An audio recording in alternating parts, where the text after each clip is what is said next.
இந்த பாடம் படிக்க ஸ்டார்ட் பண்ணக்குள்ள நான் சொன்ன விஷயம், நாங்க இந்த பாடத்துல வந்து 2 கேள்விக்கு விடை காண முற்படுறோம். முதலாவது, பிரபஞ்சத்தை ஆக்கும் அடிப்படை துணிக்கைகள் எவை?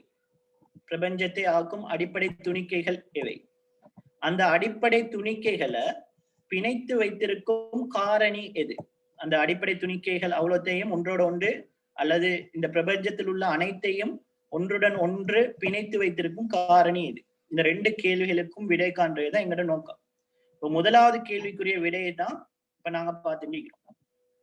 என்ன, உலகத்தில் உள்ள எல்லாத்தையும் எடுத்தோம்னா அது வந்து சடப்பொருளை எடுத்தோம்னா அந்த சடம் வந்து எதால் ஆக்கப்பட்டிருக்குது? குவார்க்ஸாலையும் லெப்டான்ஸாலையும் ஆக்கப்பட்டிருக்குது. அந்த குவார்க்ஸ் லெப்டான்ஸ் இப்படி சடம் இருக்குதானே, இந்த சடத்தை இணைத்து வைத்திருக்கிறதுக்கு ஒரு விசை தேவை அல்லது ஒரு காரணி தேவை.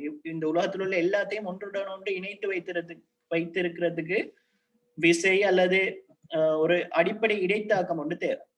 அந்த இடைத்தாக்கத்துக்கு காரணமான துணிக்கைகள் தான் என்ன தரப்பட்டிருக்கிறது? இந்த இங்கால பக்கம் தரப்பட்டிருக்கிறது, வலது பக்கமாக தரப்பட்டிருக்கிறது.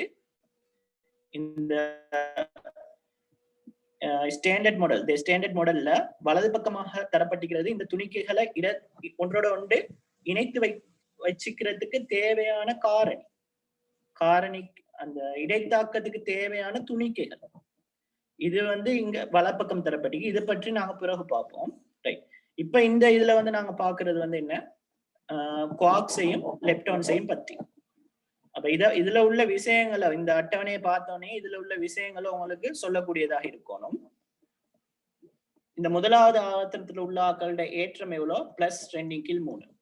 இந்த 2வது ஆவர்த்தனத்துல உள்ள ஆக்களோட ஏற்றம் -1/3. 3வது ஆவர்த்தனத்தில் உள்ள ஆக்களோட ஏற்றம் -1. அடுத்தது கடைசி ஆவர்த்தனத்தில் உள்ள ஆக்கள் 0. இவங்களோட எல்லாருடையும் இந்த தந்திக்கிற ஓர்டர்லயே எழுதி பாருங்க. Up and down, charm strange, top bottom, electron neutrino, muon neutrino, tau neutrino. அடுத்தது தலைமுறை அதிகரிக்கும் போது என்ன செய்யும்? ஒவ்வொரு துணிக்கைகளுடையும் ஆவர்த்தனம் வழியே ஒவ்வொரு துணிக்கைகளுடையும் திணிவு என்ன செய்யும்? அதிகரிக்கும். அடுத்தது இவங்க லெப்டான்ஸ் எல்லாரையும் எடுத்து பாத்தீங்கன்னா அவங்களுக்கு லெப்டான்ஸ் என்று பெயர் வார்த்தைக்கு காரணமே அவங்க வந்து என்ன, லைட் வெயிட் பார்ட்டிகல்ஸ். அப்படின்னா திணிவு குறைவான ஆக்கள். லெப்டான்ஸ் அவ்வளவு பேரின் திணிவு குவார்க்ஸ் திணிவை விட குறைவாக இருக்கும். இப்போதைக்கு இவ்வளவு விஷயம்.